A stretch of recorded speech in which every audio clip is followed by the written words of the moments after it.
So the polysequencer is a MIDI-based step sequencer, and it works by recording a sequence using basically any MIDI controller or keyboard, and then it plays back to any MIDI-enabled device. So one of my favorite innovations over the last few years is definitely the Korg Volca keyboard line. I have a few and they're amazing, but I always wanted to be able to connect and sync some of my other analog keyboards to my Volca setup, such as my Moog Sub-Fatty. So that's why I decided to build this. The polysequencer is designed so that the steps increment based on a gate signal, and in my case, the sync from a Korg Volca. The polysequencer can store up to 128 steps, and each step can handle up to 8 notes, hence why I wanted to call it the polysequencer. So first, I wanted to show you a few examples to hear how it sounds, and then I'll do a demo on how it works.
So first thing I wanted to do was just show some of the basic functionality of the polysequencer, and just how it works in its most basic form. So currently how I have this set up is I have my Moog Sub-Fatty hooked up to the polysequencer, and that the MIDI out of the Moog Sub-Fatty is going into the MIDI in of the polysequencer, and the MIDI out of the polysequencer is going to the MIDI in of the Moog Sub-Fatty. So basically my Moog is acting as the MIDI controller as well as the playback device. So I'm just going to record a basic mono sequence just to show you guys how it works. So in order to do that, you press the record button to put it in record mode, and then you just play your notes of the sequence you want.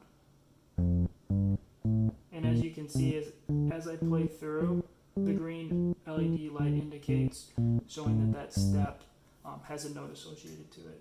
So once you're done with your sequence, press stop, and then if you press that again, you're in play mode basically.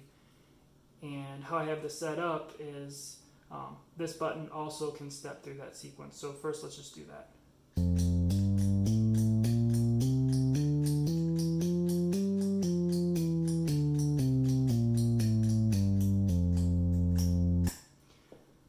So that's great, but the whole intent of this was that I really wanted to be able to sequence my other keyboards with all my Korg Volcas. So let me show you how that works. So I just have a patch cable. I'm going to do sync out of my Volca sample into the gate end of the polysequencer. And I just have a basic drum patch, and let's listen to that.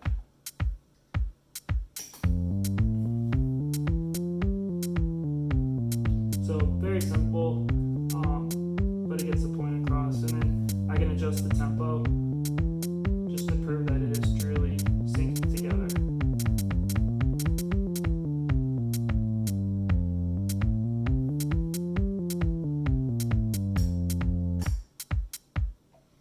So another thing that you can do with this is you can also add rest to your sequence.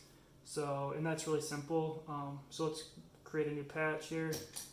So record mode, and I'll just do something simple. And whenever you want to add a rest, you just press the step button.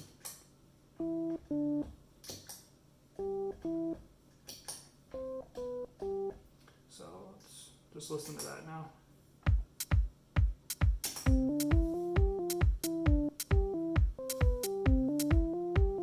So very simple, but this is basically how polysequencer works in mono mode. I think next what I'm going to do is show how it works in with polyphony so that you can see it work with chord progressions and more advanced sequences.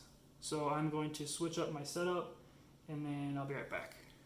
Okay, so here I have my polysequencer hooked up to my Roland Juno DI, and it's hooked up in a similar way to I had my Moog Subfatty, but I'm using my Roland Juno DI so we can actually do polyphonic sequences. So I really just wanted to show how the polysequencer records the MIDI sequences and just kind of how the algorithm works. And basically, as long as at least one note is depressed, any additional notes that are played with that note will be associated to that step. So the best way to demonstrate that is to show you. So let's go into record mode and let's lay down a sequence. So first step, I'm just going to play a C. So because C was completely depressed and then released, C and only C will be associated to that step. So now the polysequencer is waiting for the next step in the sequence. So this time let's do a C with an E. So in this case, because I played C while E while holding C, both those notes are associated to that step. And then we'll just keep going here. So you could actually do up to 8 notes per step too. So but we're only going to do that much. So let's stop it. And let's just listen to that back. So once again, just to remind you too, so basically we're recording the sequence with my Roland Juno DI. The polysequencer is then sending it back to my Roland Juno DI for playback.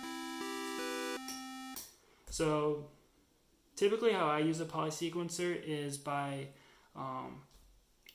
basically looping through chord progressions. That's just how I like to play music, so that's one of the main reasons I wanted to make this thing.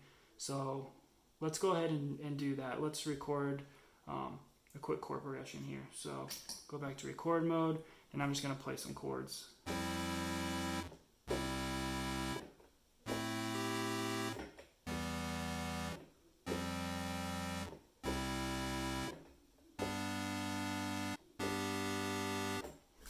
Okay, so let's go ahead and stop it. So that ends the sequence. So another thing that we haven't really talked about yet is the polysequencer's step resolution. So basically everything we've done thus far has been the polysequencer increments after each pulse signal that comes from the Volca sample. So, but that doesn't really make sense with chord progressions. You usually want the chord progression drawn out over a complete bar. So let's go ahead and switch this resolution to 1/4, which basically tells it for every 4 pulses that come from the Volca sample, the step sequencer is going to increment up only once. So let's listen and see how that sounds.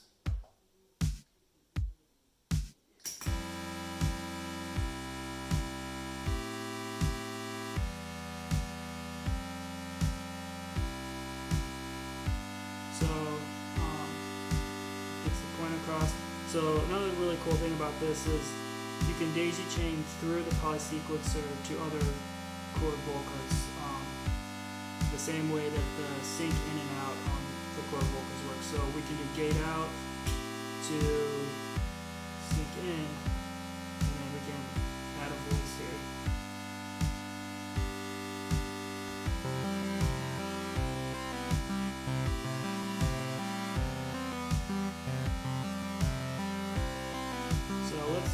Adjust the resolution.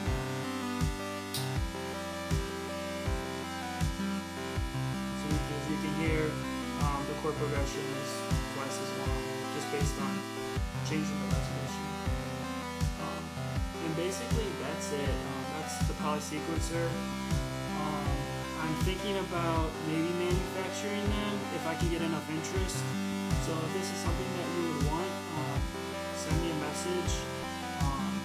Otherwise, I really appreciate you guys watching, and